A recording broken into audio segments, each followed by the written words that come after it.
Hi guys, my name is Prince from SHOBA Engineering. Today we're doing some small maintenance on a 10 cube tipper truck. As you can see here, we've tilted this thing up, but the maintenance required is on the back door.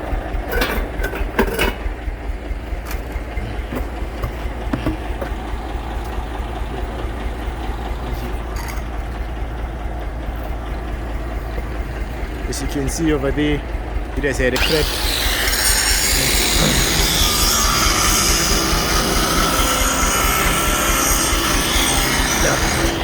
So what's happening, guys? This guy, they just pulled it out of the job. So all we need to do is just repair it at the back. That's what we do here at SHOBA Engineering.